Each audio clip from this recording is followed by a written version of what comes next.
untuk data hari ini itu sampai dengan 100 peserta. Memang tidak diwajibkan untuk mereka ikut, tapi ada beberapa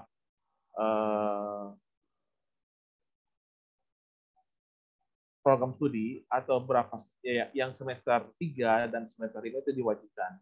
Jadi ada sekitar yang wajib itu sekitar 50 orang yang harus hadir. Karena itu menyangkut PUM-nya harus atau mengambil mata kuliah berikutnya harus ikut acara ini. Jadi sepertinya sudah mulai join, sudah lebih dari setengah yang wajibnya. Mungkin untuk menghemat waktu dan banyak kepentingan dari Budi Dua yang akan dilaksanakan pada hari ini, mungkin tidak lama-lama Pak Dwi. Mungkin waktu dan tempat kami sediakan kepada Pak Dwi selaku pembantu Direktur 1 Politeknik Negeri Lampung untuk memberikan sambutan pada acara pembukaan pelatihan sertifikasi BIM Building Information Model yang dilaksanakan oleh pihak Glodon Indonesia.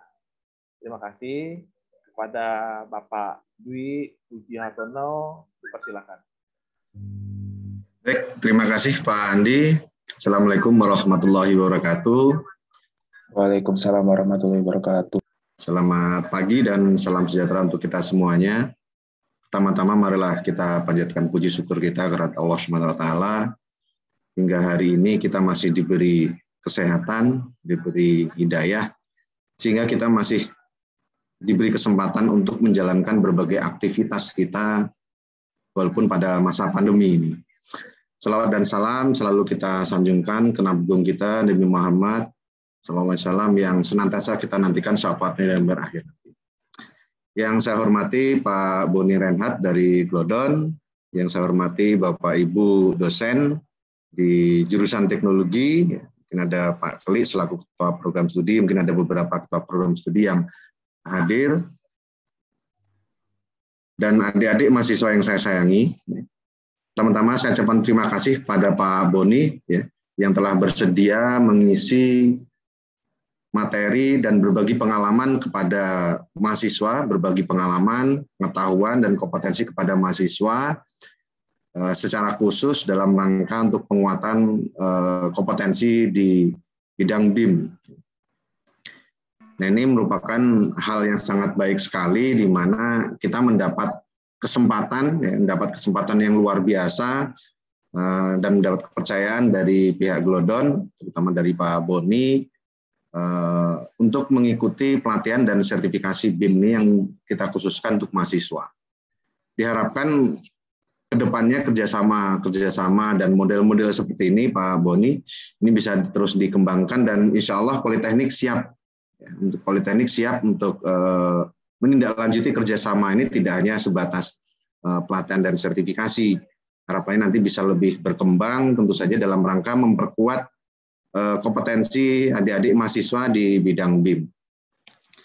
Untuk adik-adik mahasiswa, kegiatan pelatihan kompetensi seperti ini merupakan sesuatu yang sangat baik sekali ya, dalam rangka untuk peningkatan pengetahuan, peningkatan keterampilan, ataupun hal-hal yang lainnya. Secara khusus, apalagi ini kita langsung mendapatkan kepercayaan dari pihak Glodon dalam hal ini Pak Boni untuk bisa kita belajar banyak. Jadi mohon nanti benar-benar dimanfaatkan dalam proses pelaksanaannya. Karena kedepannya proses sertifikasi terkait dengan kompetensi-kompetensi yang dimiliki oleh mahasiswa ini menjadi sesuatu yang harus kita lakukan, terutama dalam rangka untuk memberikan pengakuan kompetensi-kompetensi yang sudah dimiliki. Jadi ada beberapa prodi yang setiap tahun kita lakukan uji sertifikasi terkait dengan kompetensi-kompetensi yang dimiliki oleh mahasiswa, terutama pada saat mahasiswa mau lulus. Karena kebijakan di Politeknik Negeri Lampung, selain mahasiswa setelah lulus itu mendapatkan ijazah, ini juga harus memiliki bekal sertifikasi kompetensi yang diakui oleh industri. Dan ini menjadi satu kesempatan yang sangat besar untuk adik-adik mahasiswa, kesempatan yang sangat langka, di mana adik-adik mendapatkan kesempatan untuk mendapatkan pelatihan dan sertifikasi langsung dari narasumber utamanya ya, dari Pak Boni, Reinhard, dan ini mohon benar-benar bisa dimanfaatkan. Jangan sampai nanti walaupun dilakukan secara daring, ya, tetapi jangan sampai nanti pelaksanaan ataupun perhatian adik-adik itu terpecahkan oleh hal-hal yang lain. Ya, harapannya sebenarnya kalau nanti masa pandemi ini sudah tidak ada atau sudah menurun, ya harapannya nanti pelatihan-pelatihan seperti ini ataupun penguatan kompetensi seperti ini nanti adik-adik mahasiswa bisa mengikuti secara langsung sehingga benar-benar bisa berkonsentrasi. Tetapi walaupun dilaksanakan secara daring, harapannya adik-adik mahasiswa ini benar-benar bisa fokus ya, benar-benar bisa fokus menyerap seluruh ilmu yang nanti diberikan oleh Pak Boni dalam rangka untuk sertifikasi BIM ini. Sangat disayangkan sekali kalau adik-adik malah nanti hanya tidak fokus sehingga apa yang sudah disampaikan Pak Boni nanti malah hanya numpang lewat saja. Jadi mohon pesan saya adik-adik benar-benar bisa fokus. Sertifikasi menjadi satu kewajiban bagi adik-adik mahasiswa. Begitu juga dengan penguatan kompetensi. Tidak bisa tidak dalam proses pendidikan, terutama di kita di Politeknik, kompetensi ini menjadi sesuatu yang harus dimiliki oleh adik-adik. Ya, terutama kompetensi-kompetensi yang secara langsung ini mendapat pengakuan dari industri. Sehingga pelatihan-pelatihan seperti ini harapannya nanti bisa diikuti, dikembangkan, terutama di prodi-prodi. Ya. Di sini ada pesertanya dari TRKJJ, TSL, dan TRKI. Harapannya nanti adik-adik benar-benar bisa mengikuti secara baik. Mohon maaf nanti Pak Boni saya tidak bisa mengikuti kegiatan secara penuh karena bersamaan ini juga ada beberapa kegiatan yang harus kita ikuti ya dari tingkat manajemen. Mungkin itu yang dapat saya sampaikan. Terima kasih banyak Pak Boni. Semoga nanti kalau masa pandeminya sudah berakhir, ini bisa main ke Polinela sehingga bisa memberikan masukan-masukan dan saran terkait dengan pengembangan di Polinela khususnya dalam rangka untuk penguatan kompetensi BIM. Terima kasih Pak Boni, terima kasih Pak Andi dan adik-adik mahasiswa. Selamat mengikuti pelatihan dan sertifikasi BIM. Itu saja yang dapat saya sampaikan. Kurang lebihnya mohon maaf. Saya akhiri. Assalamualaikum warahmatullahi wabarakatuh. Waalaikumsalam. Waalaikumsalam warahmatullahi wabarakatuh. Terima kasih kepada Pak Dwi yang telah memberikan sambutannya dan pesan-pesannya. Mudah-mudahan apa yang Bapak sampaikan bisa kita laksanakan pada hari ini. Oke, kita menginjak ke pihak acara yang berikutnya atau langsung ke acara inti, yaitu adalah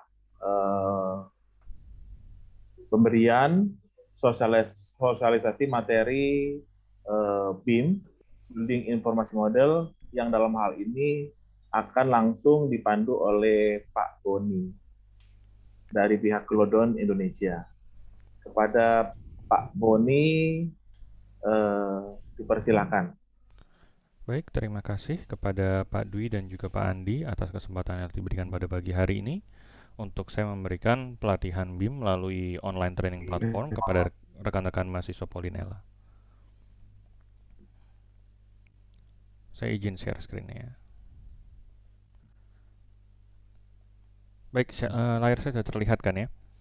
Nah, Glodon ini sekarang kita mulai tahun lalu ya, semenjak pandemi, kita itu mulai melakukan review mengenai pelatihan kepada rekan-rekan mahasiswa, baik itu politeknik maupun universitas. Kalau sebelum ini, Glodon itu banyak memberikan pelatihan juga, tapi lebih banyak kepada institut ya, kepada institut waktu itu IT dan juga ITB, yaitu mengenai pelatihan ini kita berikan secara langsung, tapi lebih fokus kepada dosen. Seiring terjadinya pandemi, ada satu kendala. Jadi ketika mau memberikan pelatihan kepada mahasiswa, dari dosen pun akan sulit karena mau menggunakan Zoom kan agak repot ya. Dan kemudian adanya keterbatasan. Kalau Glodon itu pernah memberikan pelatihan, kalau kita memberikannya offline, satu kelas itu sampai 80-90 orang nggak ada masalah. Namun ketika online cuma bisa maksimal 30. Kenapa? Masalahnya antara lain komputer itu seringkali ada masalahnya.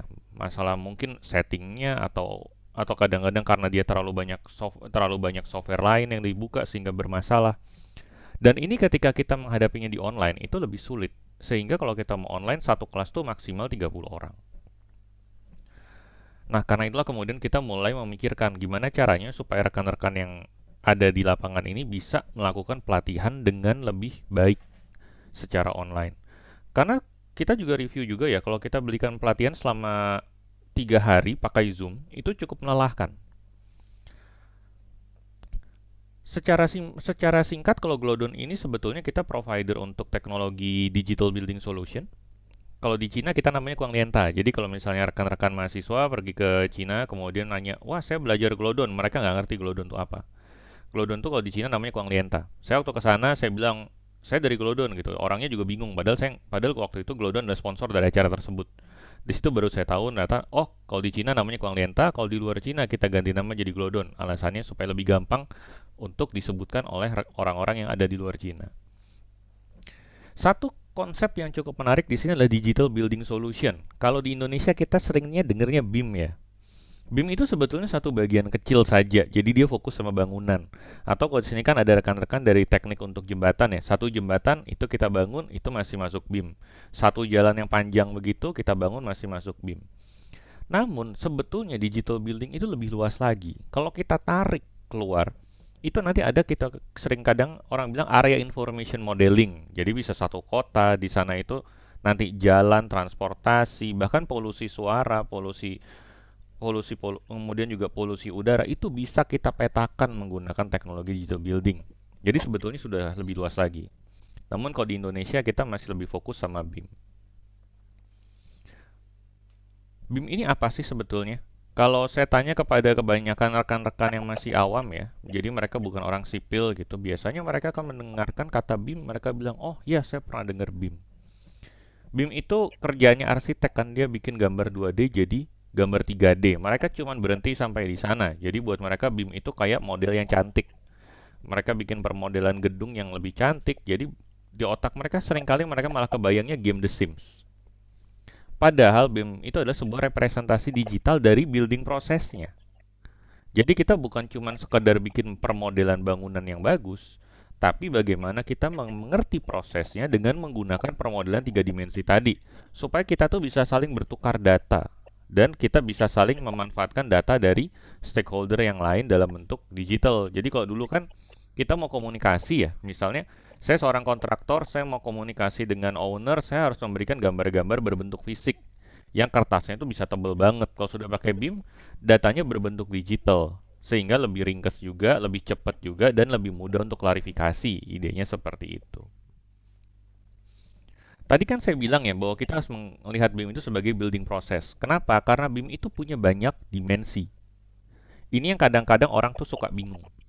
Ketika mereka bicara mengenai permodelan 2D jadi 3D, itu yang dibayangkan mereka itu adalah dimensi spasial. Yang masuk di sini apa sih? Pertama adalah permodelan modelnya itu sendiri, dan kemudian analisis struktur itu juga ada di 3 dimensi. Salah satu hal yang terjadi di Indonesia itu adalah kebanyakan yang menyuarakan BIM adalah rekan-rekan dari arsitek awalnya. Jadi kayak dari Ikatan Arsitek Indonesia, IAI, mereka bikin acara. Beliau itu paling banyak tuh untuk bikin acara BIM. Ketika mereka memperkenalkan BIM ke masyarakat, dari sisi arsitektur, ya jelas saja masyarakat akan membayangkan sisi arsitekturnya saja. Ketika membuat permodelan gedung tadi, mereka membayangkan dari sudut pandang itu. Padahal sebetulnya kalau kita lihat lebih luas lagi, BIM itu cukup banyak. Ada aspek waktu di sini. Jadi kayak penjadwalan, kemudian penjadwalannya, kemudian bagaimana kita mau membuat penjadwalannya ini menjadi lebih efisien lagi dengan mengurangin gap waktu dari tiap proses kerja ya. Itu ada di aspek dimensi waktu. Contohnya untuk software BIM di sini adalah Syncro. Namun saya tahu kalau kebanyakan di Indonesia itu kebanyakan masih pakainya Microsoft Project atau kadang-kadang pakai Primavera beberapa. Itu untuk aspek dimensi waktu. Selain itu ada juga yang namanya Vico, cuman jarang banget saya lihat ada yang punya Vico. Itu untuk aspek dimensi. Nah, kalau sekarang yang akan kita lakukan pelatihannya itu adalah dimensi dari biaya. Jadi nanti kita akan fokus untuk estimasi kuantitas dan juga untuk ke arah manajemen biaya. Itu ada di dimensi kelima. Jadi dimensi kelima itu fokusnya sama biaya. Jadi kita udah nggak ngomongin gimana kita analisis struktur, itu udah nggak diomongin lagi ya nanti untuk kita melakukan pelatihan. Kita fokus di aspek biayanya. Namun ke depannya itu akan ada aspek juga untuk sustainability. Rekan-rekan di Politeknik Negeri Lampung pasti udah pernah dengar ya, untuk regulasi green building itu masuknya nanti kalau analisis BIM-nya itu di sustainability ini di 6D. Energi itu juga masuknya kemari. Lalu juga ada maintenance, yaitu dimensi untuk perawatan gedung itu ada di 7D.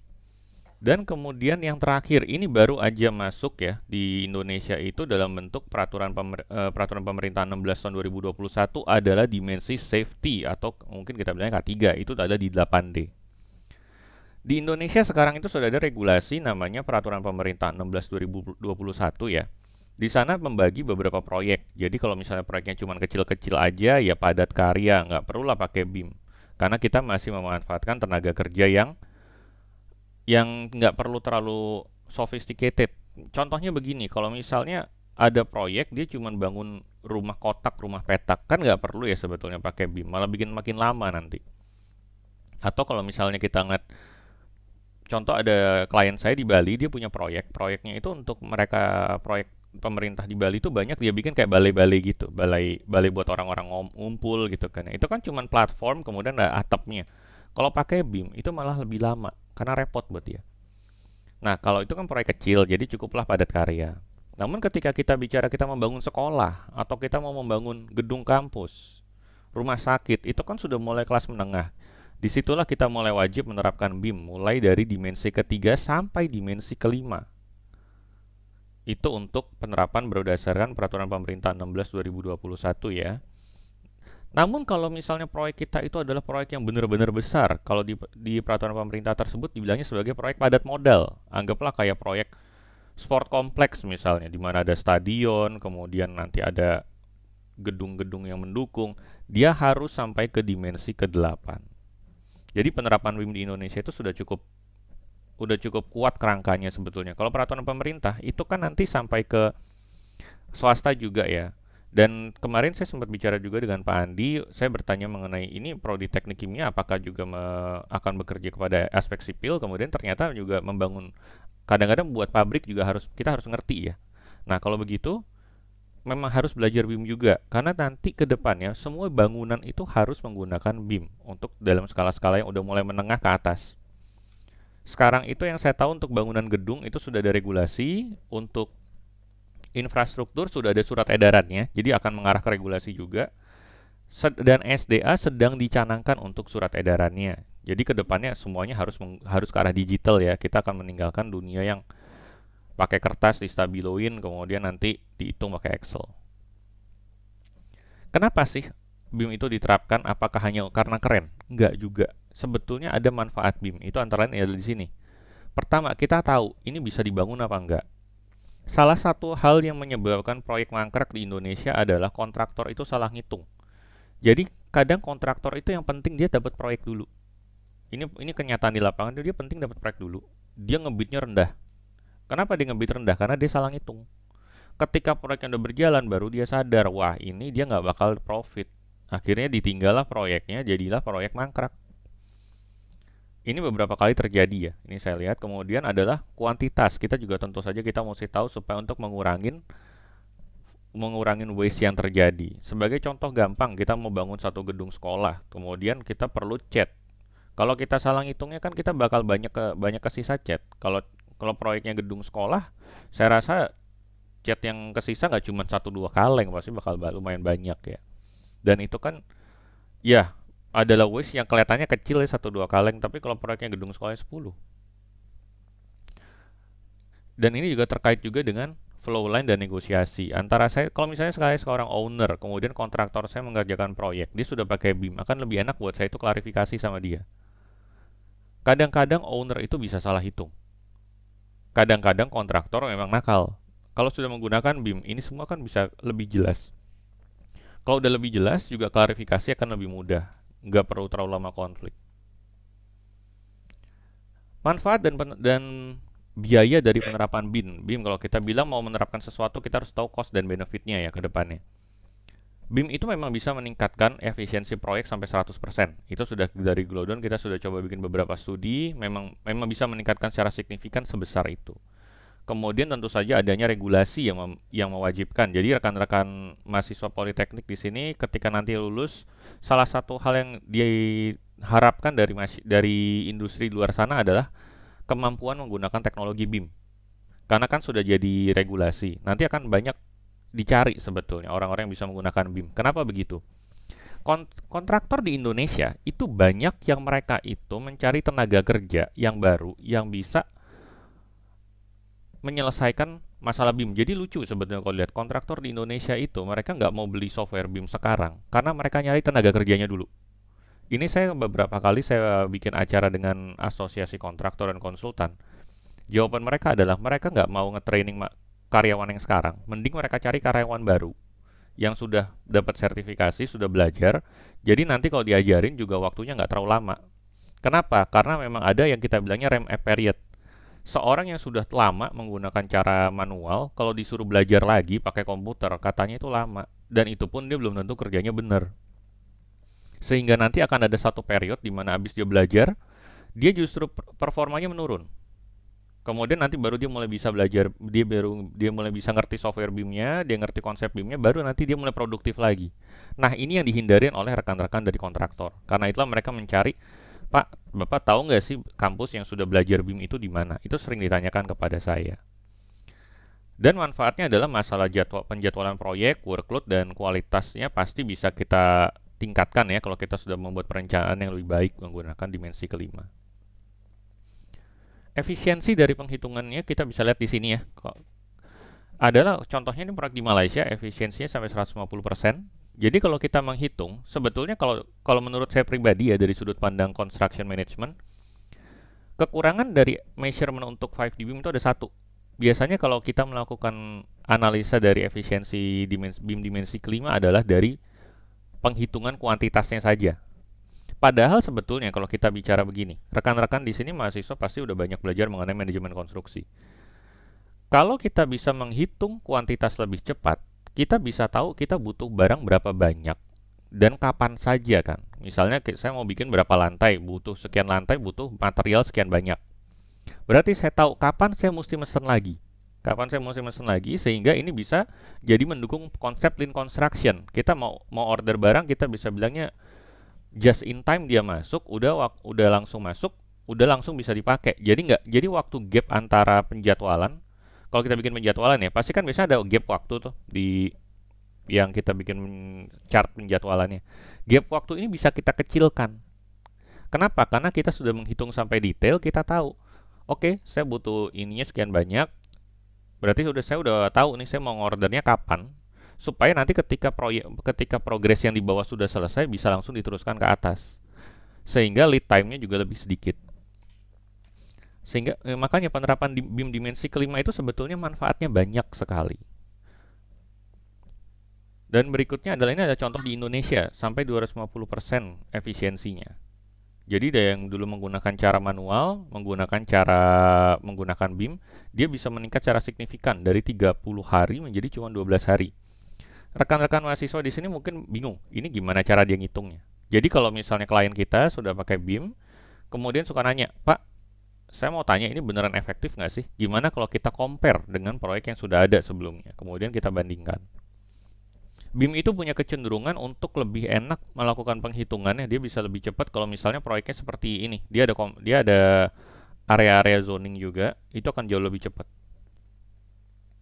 Tapi kita bisa lihat di sini kalau proyeknya gedungnya cuma lurus-lurus aja ya menggunakan cara manual sama menggunakan cara BIM, perbedaannya nggak wow yang tadi ya, jadi cuma 180%. Tapi itu kan dari permodelan 1-2 gedung ya. Namun gimana bagi rekan-rekan yang menerapkan? Ini ada satu kata-kata yang menurut saya cocok banget untuk rekan-rekan mahasiswa di sini. Kan masih muda ya, masih segar gitu. Salah satu hal yang membuat penerapan BIM di lapangan itu gagal adalah masalah kepercayaan diri. Rekan-rekan yang sekarang ada di dunia konstruksi itu banyak yang sudah berumur. Mereka kadang pakai komputer aja kagok. Dan itu membuat mereka tidak percaya diri untuk melakukan penerapan teknologi BIM. Nah, kalau kita yang masih muda-muda ini kan kita kalau mau melakukan kegiatan menggunakan komputer udah biasa ya, jadi kita akan merasa lebih percaya diri. Ada salah satu contoh, saya itu pernah ketemu dengan orang dari pemerintah ya, dia PPK dari PU. Beliau memang sudah agak berumur. Ketika mau menerapkan software BIM, yang dia tanya itu bukan bagaimana saya melakukan kalkulasi. Yang dia tanya ini saya mesti klik apa gitu. Ini mouse-nya saya klik sekarang. Nah, kalau saya kayak seperti ini, saya jamin rasa kepercayaan dirinya bakal lama terbentuk. Nah, itu adalah peran dari kita yang masih muda-muda supaya kita tuh bisa menerapkan teknologi seperti ini. Karena kedepannya rekan-rekan yang sudah tua itu tidak akan bisa berdiri kalau misalnya kita tidak menyokong mereka dari bawah. Karena perubahan-perubahan teknologi begini ini mereka mungkin ngerti konsepnya tapi mereka akan kesulitan untuk menerapkannya. Kemudian karena kita punya mengerjakannya lebih cepat, kita bisa mengerjakan hal-hal yang lain juga, makanya higher value task ya. Dan kita itu nggak ragu-ragu lagi untuk ngecek-ngecek kita ngitungnya udah bener apa enggak, kan semua sudah di set. Ibaratnya kalau kita ngitung dulu pakai kertas dan sekarang kita ngitung pakai kalkulator, pasti kita akan lebih percaya diri dengan menghitung pakai kalkulator kan. Dan berikutnya dengan RLB, kita bisa membuat produktivitas yang meningkat. Jadi kalau dulu 10 orang cuma bisa bikin 6 proyek setahun, sekarang 10 orang mungkin bisa 12 proyek per tahun. Namun itu kan dari luar Indonesia. Kalau di Indonesia gimana? Di Indonesia kita sudah coba dengan salah satunya adalah dengan Total, yaitu kontraktor, produktivitasnya meningkat sampai 30% dan efisiensi kerjanya sampai 70%. Kenapa bisa begitu? Karena karena sebetulnya ya kalau kita ngeliat BIM ini kan bukan satu hal yang ajaib gimana ya. BIM ini adalah alat bantu. Dia ini perangkat sebetulnya. Jadi salah satu contoh di sini 5D BIM Cubicos, dia adalah alat bantu untuk kita bisa bekerja secara lebih baik. Jadi kita tetap melakukan estimasi kuantitas, cuman diubah menjadi cara digital. Dengan menggunakan cara digital, kalau misalnya kita ngitung ya, anggaplah kita ngitung ada tembok, ada kolom. Bisa terjadi double volume karena kita ngitung dua-duanya panjang kali lebar. Namun kalau sudah ada BIM, ada deduction. Kalau kita pakai Cubicos misalnya ya, itu ada deduction, sehingga kita tuh nggak ngitung 2 kali. Angkanya udah dapat, udah net di situ contohnya. Nah karena sudah net, kita kan nggak ada human error. Nggak ada human error, kita nggak perlu ngecek-ngecek satu-satu lagi. Sehingga itu lebih mudah. Namun kita tetap harus mengerti konsep dasar dari estimasi biaya itu sendiri. Jadi bukan berarti karena sudah ada BIM kemudian kita bisa nggak usah, wah saya nggak mau pelajarin estimasi biaya. Saya tetap harus belajar, tapi menggunakan BIM kita bisa melakukan estimasi biaya dengan lebih baik. Dan karena rekan-rekan mahasiswa di sini kita sudah melek teknologi ya, ini salah satu hal yang membuat penerapan BIM di Indonesia sekitar 2 tahun lalu tuh masih sering, dan kayaknya tahun-tahun ini juga masih ada. Banyak rekan-rekan yang sudah di lapangan, yang sudah lama bekerja di industri sipil, itu takut sama BIM karena mereka nggak ngerti software. Nggak ngerti software itu bukan artian mereka nggak bisa pakai softwarenya ya. Mereka takut BIM itu akan membuat mereka tidak bekerja dan akhirnya dipecat. Jadi mungkin agak mirip kalau kita bilang seperti ini. Jadi misalnya kalau kita ngelihat software BIM ini ya, rekan-rekan mahasiswa melihat ini kan udah kebayang ya, oh berarti saya melakukan estimasi kuantitas gitu. Nah, rekan-rekan yang ada di industri itu kadang membayangkan seperti ini. Gambar kerja itu kemudian dimasukin ke dalam software dan secara ajaib itu jadi kemudian muncul wujudnya begitu. Sehingga mereka dianggap tidak diperlukan lagi. Nggak seperti itu. Nah, penerapan teknologi BIM di Indonesia tentu saja menuntut bukan hanya kita ngomong bahwa wah kita bisa BIM, tapi kita tentu saja perlu alat untuk membuktikan kapasitas kita dan kompetensi kita. Kalau di Glodon kita itu membuat sertifikasi, yaitu sertifikasinya itu dibagi menjadi 4. Pertama adalah untuk company. Jadi kalau buat company yang tentu saja dilihat adalah perusahaan tersebut sudah sanggup atau tidak untuk menerapkan teknologi BIM. Kemudian berikutnya adalah untuk dosen. Biasanya kalau dosen itu adalah bagaimana untuk memberikan pelajaran. Karena ada beda yang cukup jauh ya antara kita bisa melakukan estimasi kuantitas dengan menggunakan software BIM dan kita bisa mengajari orang untuk melakukan estimasi kuantitas. Ini adalah 2 hal yang berbeda, oleh karena itu untuk dosen kita juga punya programnya sendiri. Kemudian ada yang berikutnya adalah untuk mahasiswa dan ada untuk industri. Bedanya apa sih? Jadi nanti rekan-rekan mahasiswa Polinela yang akan memperoleh pelatihan itu akan dapat basic level. Ini sama dengan yang ada di industri. Cuman kalau yang di industri mereka bisa naik ke intermediate. Karena kalau mau ke intermediate itu perlu menunjukkan bahwa kita bisa bikin permodelan berbasiskan gambar kerja yang benar-benar ada. Nah, kalau rekan-rekan mahasiswa kan sulit ya untuk dapat gambar kerja proyek. Nah, karena itulah untuk mahasiswa kita nanti sampai di basic level. Nanti kalau misalnya udah kerja, dapat proyek, atau nanti PKL atau skripsi, kemudian berpikir, wah saya udah dapat gambar kerja nih, saya pengen naik ke intermediate, silahkan bisa. Nanti tinggal kontak ke Pak Andi, supaya nanti bisa dihubungkan ke saya, kita bisa naikin ke intermediate, asalkan memang bisa membuktikan, bisa bikin permodelan yang baik dan benar. Nanti yang akan kita lakukan pelatihannya itu ada dua, jadi ada TAS dan TRB. Di sini nanti TAS itu adalah untuk arsitektur dan struktur. Jadi untuk estimasi kuantitas tapi fokus di arsitektur dan struktur ya. Terus berikutnya adalah TRB, estimasi kuantitas tapi fokusnya untuk pembesian. Nah, ini yang tadi saya cerita mengenai kendala yang sempat dialami oleh rekan-rekan yang ada di luar sana. Jadi ketika kita mau masuk ke dalam software BIM-nya Kubikos ini, kita perlu gambar. Gambarnya itu bisa berupa Revit atau AFC. Jadi kalau kita ngomongin BIM ya, BIM itu pasti menggunakan formatnya itu biasanya AFC kalau di Indonesia. Ada beberapa format yang lain juga, cuman kalau di Indonesia dan di dunia global tuh umumnya AFC. Sehingga misalnya menggambar pakai Revit atau menggambar pakai Tekla itu bisa dibuka di Glodon Kubikos. Kemudian kita bisa lakukan estimasi kuantitas di Kubikos. Namun bisa juga menggunakan gambar CAD 3D, 2D juga bisa. Kemudian PDF juga bisa dan JPEG pun bisa. Namun pada kenyataan di lapangan, kualitas gambar itu pengaruh. Sangat-sangat berpengaruh. Sehingga akan jauh lebih enak kalau misalnya kita pakai PDF-nya dari CAD. Atau kalau misalnya dapat CAD 3D sekalian, wah itu udah enak banget. Kenapa?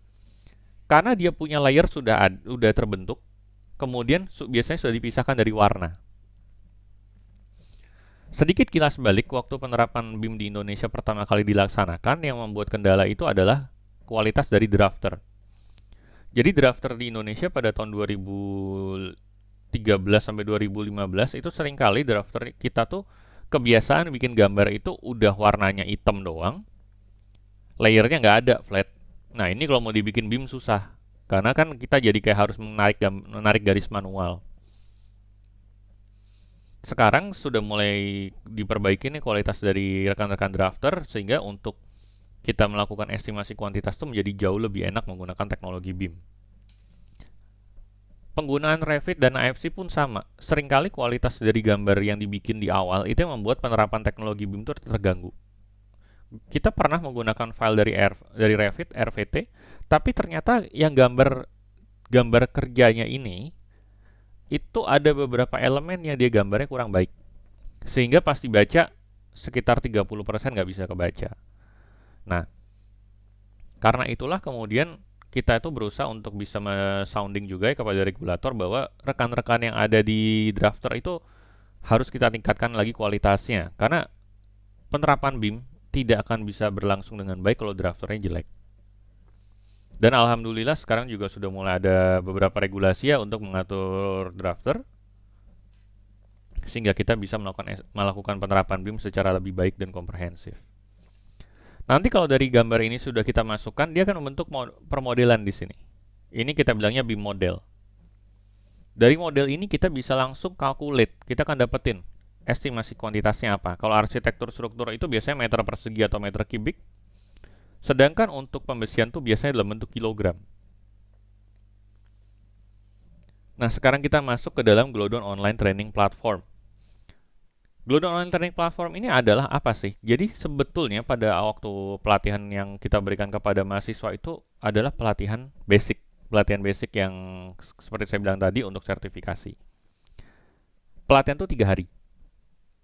Yang jadi kendala adalah mahasiswa-mahasiswa yang ada di kampus, kalau kita kasih pelatihan 3 hari full, masalah pertama adalah kalau pelatihan 3 hari dari Rabu sampai Jumat akan mengganggu jadwal kuliah yang sudah existing. Jadi kalau misalnya mau diberikan pelatihan dari hari Rabu sampai hari Jumat, itu harus pada hari libur. Jadi udah waktunya libur, udah selesai kuliah, ngambil pelatihan. Nah, rekan-rekan mahasiswa di sini saya yakin dalam hati juga sudah berpikir 3 hari pas liburan. Mengganggu libur banget kan ya, mengganggu me time begitu. Ya, itu sudah banyak terjadi, kita terapkan, dan hasilnya mahasiswa yang diundang 10, yang datang 2 biasanya. Kita nyadar, wah bagi mahasiswa ada satu beban juga nih. Kalau dari sisi kampus, kalau misalnya kita menerapkan di hari kuliah 3 hari berturut-turut, ini kan mengganggu alur perkuliahan. Kan yang belajar yang mata kuliah dari Rabu sampai Jumat ini kan nggak mungkin estimasi biaya saja, bisa mata kuliah yang lain. Dari sisi mahasiswa, kalau misalnya mengambil waktu sedang libur, kan ya kesannya kayak tidak berberi kemahasiswaan gitu ya. Ini kan udah stres gitu kuliah berapa lama mau liburan masih disuruh belajar katanya. Jadi kita tahu, wah ini emang ada gap di sini. Namun kan nggak mungkin kita mengorbankan salah satu. Kita harus bisa melakukan penyesuaian supaya kita tetap bisa melatih mahasiswa tanpa mengganggu jadwal kuliah. Ini yang kita cari sebetulnya. Namun kemudian yang menjadi masalah berikutnya ada di sini lagi. Ketika kita memberikan pelatihan 3 hari kepada mahasiswa, itu kan full day ya. Kita melihat ada satu pola di sini. Kalau misalnya orang sekarang disuruh belajar di depan komputer dari pagi jam 8 sampai jam 4.30, itu capek. Dan polanya itu kalau dilihat ya, misalnya dia masuk jam 8, nanti jam 11 pasti udah mulai nggak konsen. Udah mulai ngelakuin hal-hal yang lain, udah nggak perhatian, dan dia akan melakukan entah dia melakukan hal yang lain atau mungkin dia malah tidur, kita nggak tahu ya. Kadang-kadang kan kok dia punya kamera dimatiin. Sedangkan ini adalah pelatihan untuk sertifikasi, di mana ada banyak modul yang akan saling berkaitan satu sama lain. Kalau misalnya kita break, kita punya fokus dalam tengah perjalanan tadi, yang ada nanti kita nggak dapat berikutnya itu mesti ngapain. Dan karena pelatihan menggunakan Zoom, kan nggak bisa direview lagi. Sedangkan kita sebagai mahasiswa, kita mungkin baru pertama kali kita ngeliat software begini. Kemudian juga alur kegiatan untuk estimasi kuantitas kita belum benar-benar hafal, karena kita kan nggak ngelakuin itu dalam kegiatan kita sehari-hari. Kita perlu satu solusi supaya rekan-rekan mahasiswa bisa ngelihat ke belakang dan mereview. Nah, kemudian kita bikin di sini namanya online training platform, yaitu kita belajar sendiri, belajar mandiri, dan nanti kita bisa ambil sertifikasi juga. Pelatihannya itu biasanya kita berikan melalui OTP selama 2 minggu ya, untuk TS dan TRB. Kemudian nanti akan ada tes sertifikasi di akhir dari minggu kedua. Itu biasanya kita berikan pada hari Jumat, cuman pada hari ini kan rekan-rekan kita masuknya hari Kamis, jadi nanti kita akan tes lagi hari Kamis juga. Kemudian sertifikasi akan kami rilis itu setiap tanggal 16 di bulan berikutnya. Ini ada link di bawahnya, nanti akan saya share ke chat grup ya. Nanti akan saya tunjukin juga linknya. Saya tunjukin juga webnya, nanti kita bisa buka bareng-bareng. Ini adalah solusi yang kita berikan bagi mahasiswa. Jadi selama 2 minggu bisa belajar. Materinya apa? Materi yang dulu dipakai buat belajar 3 hari itu kita pecah menjadi banyak modul. Banyak modul yang bisa dipelajarin secara perlahan oleh mahasiswa, dan sudah kita berikan juga dalam video-video tersebut panduannya. Jadi nanti rekan-rekan mahasiswa bisa belajar dari sana, kemudian juga bisa mengikuti alurnya, bisa praktek mengikuti video yang sudah diberikan. Dan karena kita sudah pecah-pecah menjadi modul-modul, bisa disesuaikan pace-nya. Saya tahu kalau misalnya mau belajar 1 hari ngejar 3 hari pelatihan itu nggak akan ke Uber. Jadi selama 2 minggu dipakai waktunya untuk berlahan-lahan belajar. Mungkin hari ini belajar modul A, besok belajar modul B, kemudian nanti tinggal di-review seperti itu.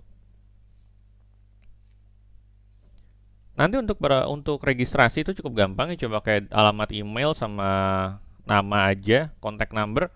Kontak number nanti nggak usah, masuk ke OTP nanti nggak perlu kontak number. Ini saya berikan kontak number karena saya mau undang masuk ke grup untuk WhatsApp.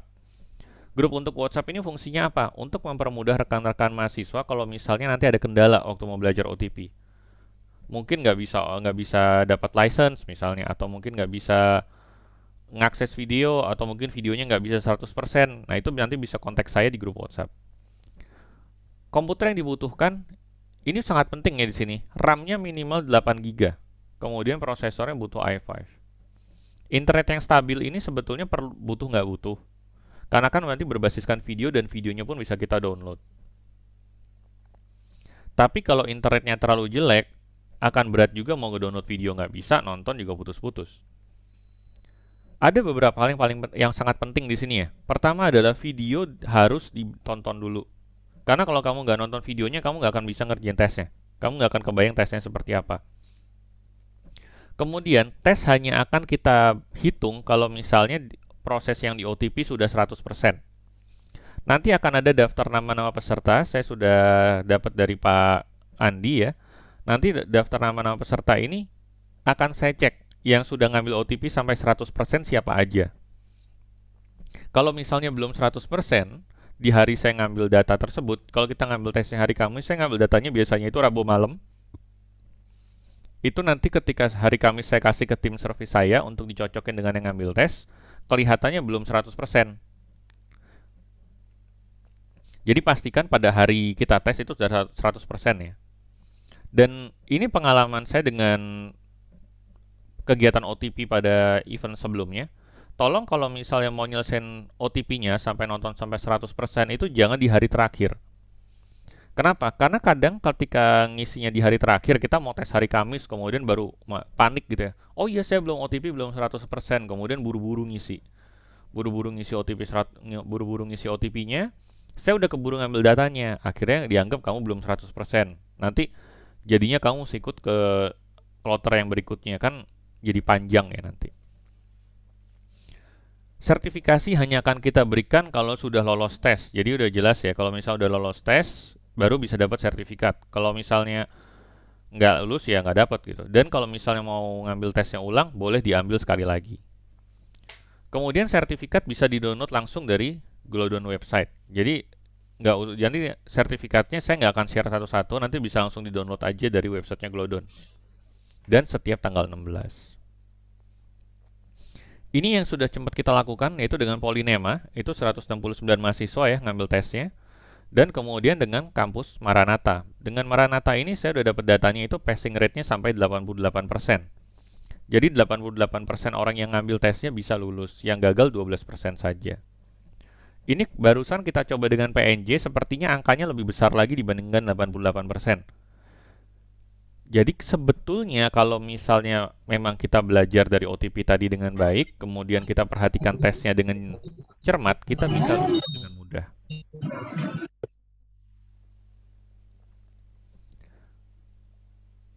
Baik, sebelum kita Q&A, saya akan sharing langsung kepada halamannya ya.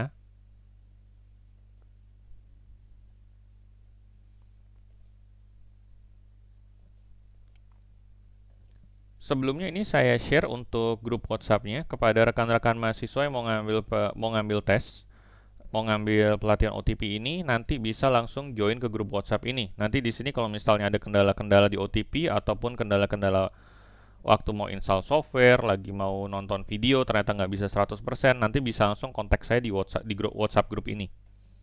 Nanti join ke sini ya, jangan lupa.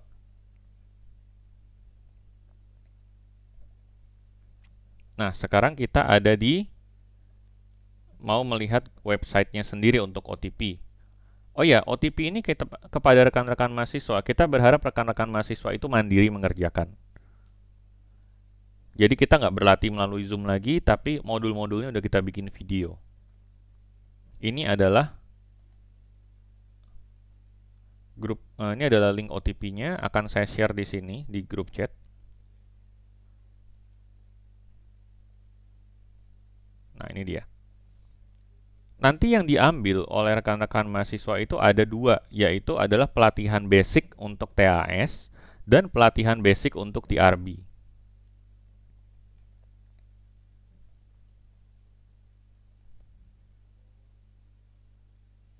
Nanti daftarnya gimana? Pertama mahasiswa harus sign up dulu ya. Harus sign up.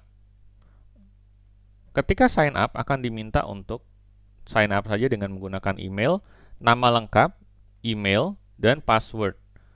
Email ini kalau bisa menggunakan email yang sama dengan yang diberikan yang email kampus lah kalau bisa. Kenapa? Karena nanti kita mau ngecek, kita akan ngecek nama lengkap dan email untuk melihat prosesnya sudah seberapa jauh. Dan kalau misalnya ada gelar ya, nggak usah nulis gelarnya, tulis nama lengkapnya aja sesuai KTP. Nanti kalau misalnya sudah mendaftar, nanti akan bisa ngelihat semua materinya. Di sini saya login, kemudian masuk ke Glodon Indonesia. Kita akan bisa melihat di sini beberapa hal. Pertama, kita lihat dulu persiapan pelatihan. Nanti akan dijelaskan cara mengikuti e-learning, persiapan dasarnya seperti apa.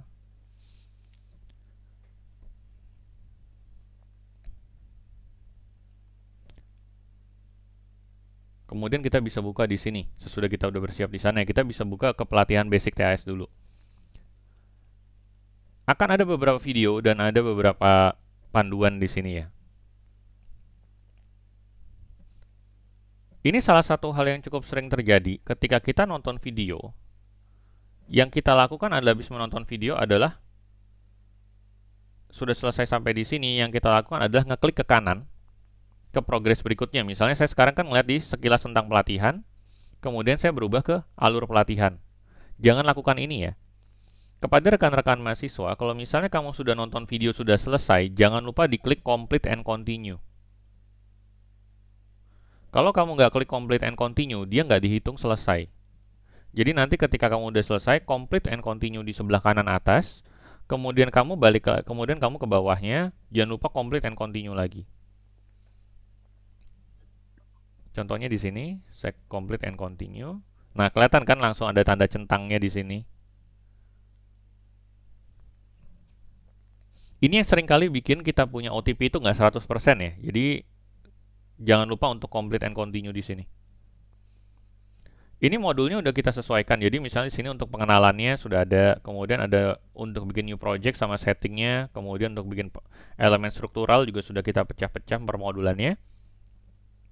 Jadi nanti bisa dipelajari sendiri. Nanti ada dua modul yang seperti saya bilang, ada TAS dan TRB. Itu kita punya waktu untuk belajar selama 2 minggu. TAS ini adalah untuk arsitektur struktur, TRB adalah untuk pembesian.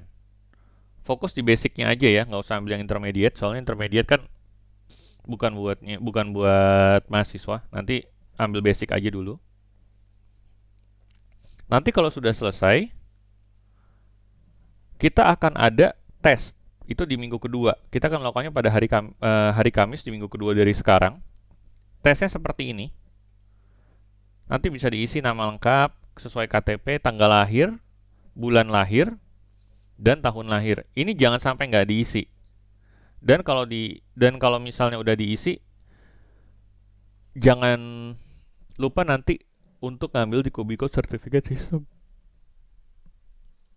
Company name ditulisnya Polinella ya. Company name ditulisnya Polinella, dan ingat harus ambil 2.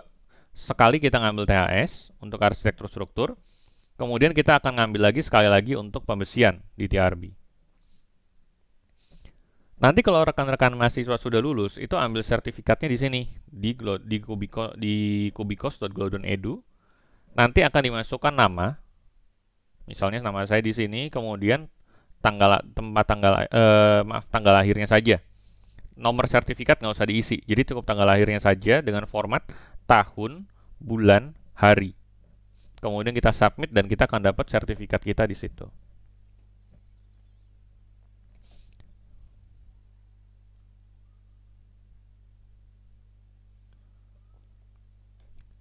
Nanti untuk lisensi, kita bisa pinjamkan lisensi selama 2 minggu ya untuk rekan-rekan mahasiswa belajar secara mandiri, itu di activity.kubicos.com. Jadi nanti nggak usah request ke websitenya Glodon lagi, cukup di activity.kubicos.com ini, dan akan dapat email.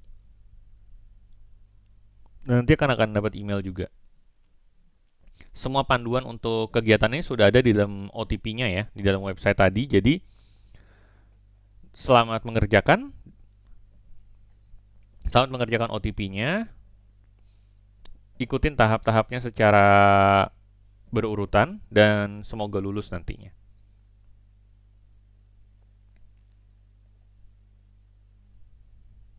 Baik, sekarang kita ke sesi berikutnya adalah Q&A. Baik, rekan-rekan, saya kembalikan ke Pak Andi, Pak.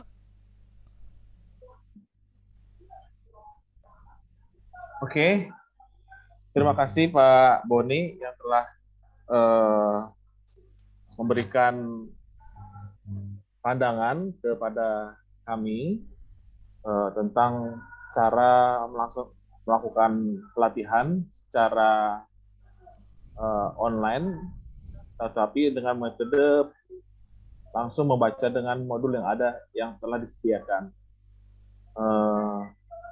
Terus sudah dibuat juga OTP untuk para mahasiswa untuk segera bergabung pada grup tersebut agar apa yang ingin ditanyakan bisa langsung ditujukan ke Pak Boni ataupun dengan saya pun bisa.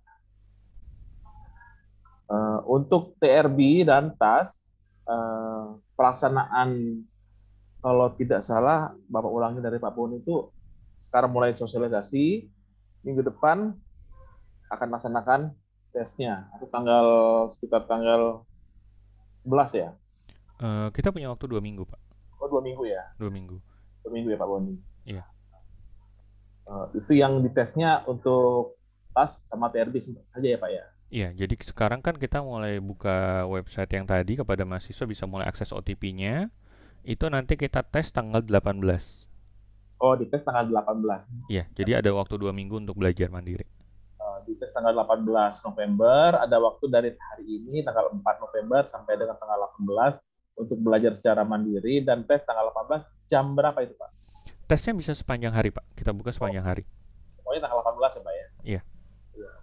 Jadi jamnya terserah, telah menamatkan belajarnya dari tanggal 4 sampai dengan tanggal 17 November, tesnya tanggal 18. Secara mandiri kalian baca modulnya, mudah-mudahan bisa lulus. Mungkin itu ya Pak Boni? Kurang lebih seperti itu, Pak. Iya. Nggak terlalu rumit kok kita bikin. Iya, betul. Saya sudah pernah juga baca modulnya, pernah ikut tesnya juga. Oke. Mungkin kalau kita buka sesi pertanyaan ya, kalau misalnya ada para mahasiswa yang ingin menanyakan pada sesi ini, saya buka sesi pertanyaan. Silakan siapa saja langsung buka suara, mute-nya langsung dibuka, kameranya langsung dibuka, dipersilakan. Apabila ada kesulitan atau seperti apa.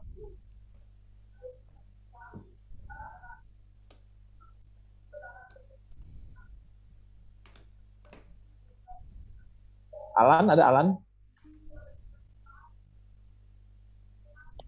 Ada, Pak. Alan ini kan termasuk mahasiswa yang pernah ikut tes TAS dan TRB. Benar ya, Alan? Iya, Pak. Nah, Pak Boni, bagi para mahasiswa yang sudah pernah ikut tes TAS dan TRB, apakah masih boleh ikut tes lagi, Pak Boni? Masih boleh sih. Boleh, Pak ya? Iya. Itu sertifikatnya sama atau beda, Pak? Sama. Cuma nanti kan berlakunya 2 tahun, jadi mungkin bisa nambah waktu aja. Oh, bisa nambah waktu. Oke. Tapi kalau misalnya rekan mahasiswa yang sudah ngambil dan kemudian kebetulan sekarang lagi PKL misalnya, atau sedang ada tugas akhir dan ada gambar kerja dan bisa dipakai, mungkin bisa ngambil intermediate sekalian. Oh, bisa naik level ya, Pak ya? Bisa naik level. Jadi Alan, bagi teman-teman kamu ada kalau tidak salah waktu itu dengan Bapak juga ya, ada 10 orang itu untuk naik level boleh, silakan yang kata Pak Boni tadi kalau ada rekan bekerja pada saat PKL untuk naik level ke intermediate. Lumayan kalau tamat kuliah nanti dapat pekerjaan lebih mudah. Iya, Pak. Tapi sama aku mau nanya, Pak.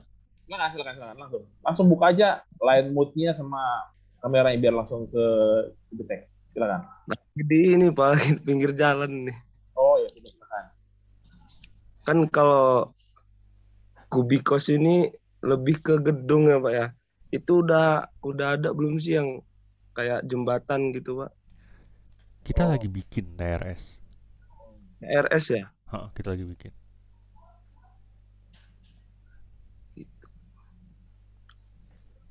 Oke lah Pak, cuman soalnya lagi nunggu-nunggu yang khusus kayak jalan jembatan gitu loh. Iya, iya. Mungkin tahun depan bisa keluar. Iya siap. Kita udah bikin mulai tahun lalu, cuman ada beberapa kendala ya mengenai kayak regulasinya Bina Marga dan kemudian juga standar gambar jalan dan jembatan di Indonesia ini yang kita belum dapat. Iya Pak.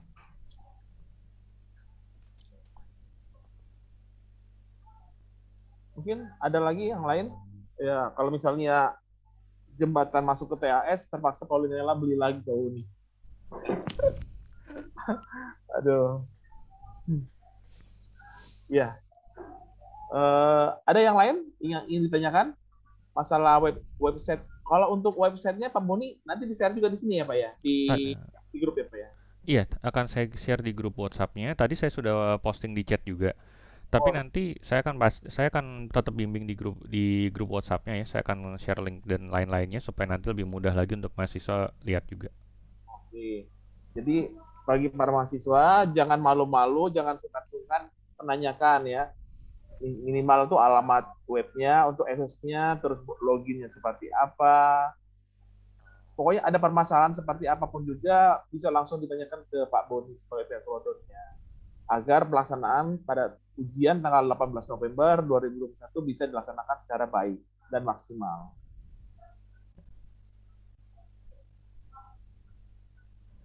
Pak, saya Ya, Pak silakan. mau tanya.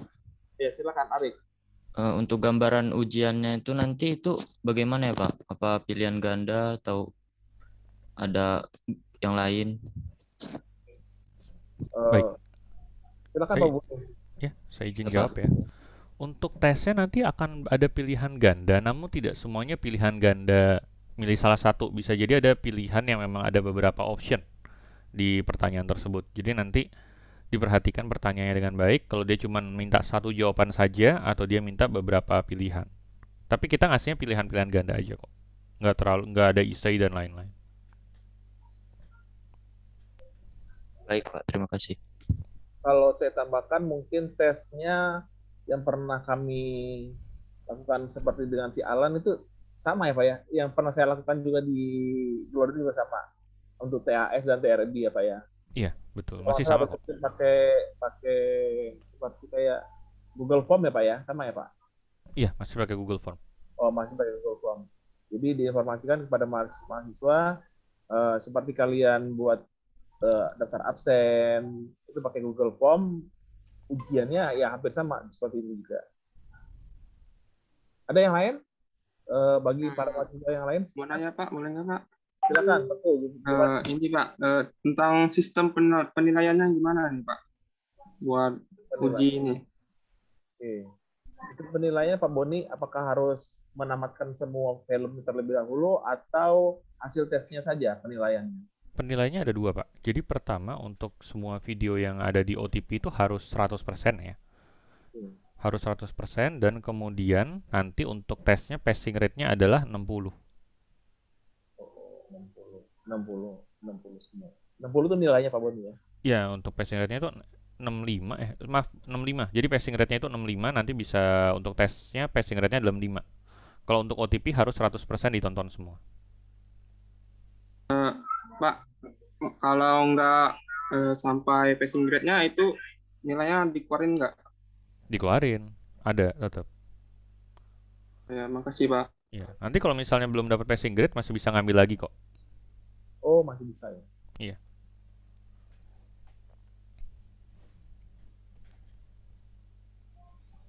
Oke. Yang lain boleh nanya yang lain? Silakan, perempuan. Izin aja Pak. Silakan, Sukron. Nah, tadi kan spesifikasi laptopnya itu minimal i5 ya Pak ya. Itu generasinya yang berapa Pak? Oh, generasinya. Kalau generasinya sebetulnya nggak terlalu penting. Yang penting RAM-nya sebetulnya. Yang penting itu RAM-nya. Namanya berapa? RAM-nya 8 GB. Oh, 8 GB. Oh, yaudah Pak, baik Pak. Pak, maaf Pak. berarti kalau RAM-nya 4 GB benar-benar nggak bisa Pak ya? Agak lambat. Nggak bisa install. Nggak bisa install software. Oke Pak, terima kasih Pak.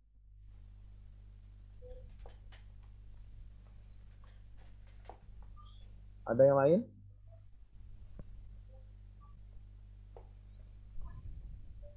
Kalau laptop Bapak ini Core i7, 7 generasi, memori minimalnya 8.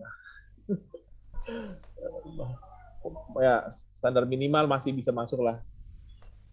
Core i3 juga masih mungkin masih bisa ya. Core i3, nggak tahu kalau Core i3 ya Pak Boni.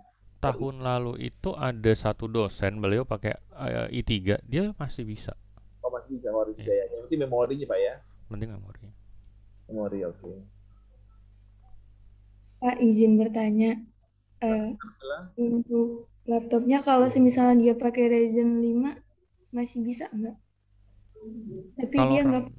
Kalau RAM-nya 8 bisa. Masih bisa ya Pak? Iya. Oke. Makasih Pak. Oke. Jadi kalau para mahasiswa yang kesulitan masalah laptop atau masalah ingin belajar di kampus bisa ya. Jadi bisa menghubungi nanti dengan saya, karena di kampus kan memori spek komputernya 32 GB, jadi bisa dipakai untuk di laboratorium, bisa dipakai untuk mencoba-coba programnya. Jadi para mahasiswa yang ingin yang terkendala sarana prasarana hardware laptop ataupun PC bisa memakai laboratorium yang telah kita sediakan. Di sana ada sekitar 30 unit komputer. Ini pengumuman yang bagi para mahasiswa yang ingin mencoba programnya di kampus. Kita siapkan. Pak, izin bertanya. Silakan Ina.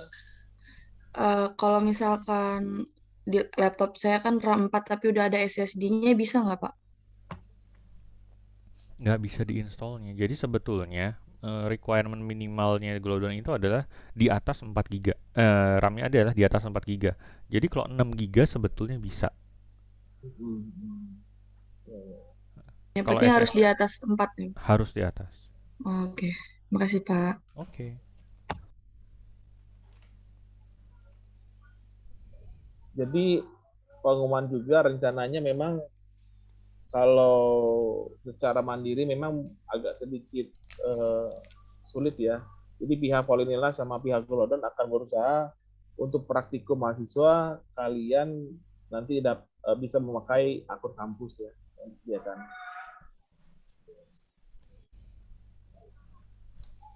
Oke, silakan. Ada lagi? Yang dari TRKI, dari TSL, silakan. Jadi semua laboratorium yang ada di Polinela itu rata-rata memorinya kayak di TSL itu sudah di atas 8 ya. Sudah minimal semua komputer yang di laboratorium itu minimal sudah 8 GB semua. Di TSL maupun di TRKJ. Malah kalau di TRKJ itu bukan 8 tapi 32. Ya, mungkin itu informasi. Ada yang lain? Silakan.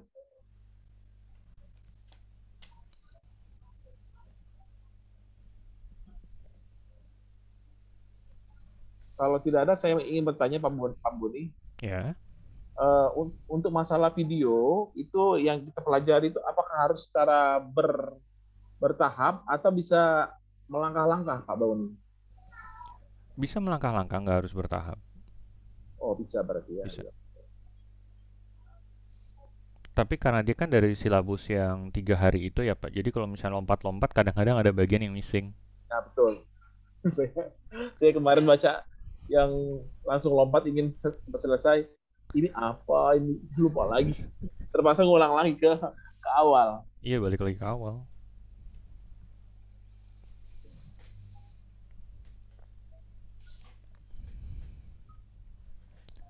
Baik, masih ada pertanyaan lagi mungkin? Oh ya, kepada rekan-rekan mahasiswa, jangan lupa tadi saya sudah chat grup WhatsApp-nya, bisa langsung join ya. Baik, Pak. Kalau yang saya lihat di sini yang sudah join itu sudah 59 Pak Boni. Udah Sudah lumayan banyak. termasuk saya. Jadi ada sekitar 59 orang yang sudah join di Zoom OTP. Ini peserta ada 82. Jadi sekitar 30 orang masih belum join. Mungkin ada yang belum tahu, mungkin ada yang diinformasikan berlanjut ya. Ya, nanti bisa join di grup WhatsApp, bisa langsung tanya di sana aja. Oke. Ini juga saya record Pak, jadi nanti bisa saya share lagi di grup WhatsApp kalau misalnya ada yang mau ngebaca alurnya lagi. Oh iya. Nanti untuk videonya dikirim ke grup aja Pak ya? Iya, saya share di grup aja. Oke, terima kasih Pak. Pak Andi, untuk absen gimana Pak ya? Untuk absen nanti, karena kan itu pakai Polinela, jadi pakai ini aja, pakai per masing-masing ketua kelas yang ada di prodi masing-masing melaporkan namanya ke ketua kelas masing-masing. Ya. Baik Pak, siap. Karena ini kan direkod kan ketahuan juga berapa orang yang hadir, berapa orang yang enggak.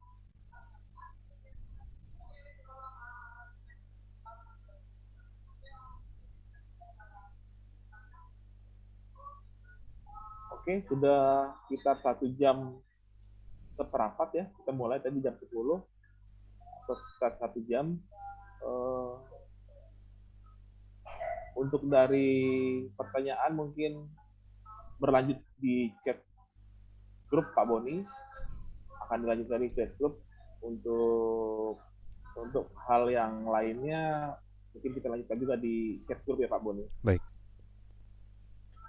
Untuk materi hari ini sampai di sini atau ada tambahan Pak? Udah sampai di sini aja. Nanti untuk waktu implementasinya akan saya pandu di grup WhatsApp aja. Di grup WhatsApp Pak ya. Oke, terima kasih Pak Boni. Untuk akun username sama akun saya kirimkan namanya dengan email atau seperti apa ya Pak? Pakai nama email saja, sama kalau ada nomor HP juga Pak. Jadi kalau misalnya ada yang itu saya bisa kontak juga via WhatsApp satu-satu. Iya. Gabung. Jadi nanti saya kirim formulir ke mahasiswa atau gimana Pak teknisnya biar agak lebih cepat? Mungkin dari Pak Boni ini formulir biar diisi secara online. Itu juga bisa sebetulnya. Atau gini aja, karena yang kita kan udah di sini ya, nanti saya juga udah share grup WhatsApp. Nanti saya akan absen di grup WhatsApp-nya aja. Oke, berarti Pak Boni akan share nama sama emailnya Pak ya? Iya. Oke, terima kasih banyak atas bantuannya. Satu paket. Iya. Oke, jadi nanti Pak Boni akan share formulir untuk mengisi nama dan email serta nomor HP kepada para mahasiswa untuk mengisinya agar bisa mengakses softwarenya. Ya lumayan dapat 2 minggu untuk untuk akses softwarenya ya. Dapat berapa minggu Pak Boni? Dapat 2 minggu softwarenya. Kan standarnya 2 minggu. Kalau di luar, kalau pelatihan kalau nggak salah itu minimal itu 150 kalau nggak salah, apa 200. Ini gratis. Ya. Kalau pelatihan yang sertifikasi ini kita kalau sama asosiasi, kita itu ngasih buat member asosiasi itu biasanya 750. Ya. Jadi ya pergunakanlah kesempatan ini kepada para mahasiswa ya. Ini sudah kerjasama antara Polinela dan Glodon ya.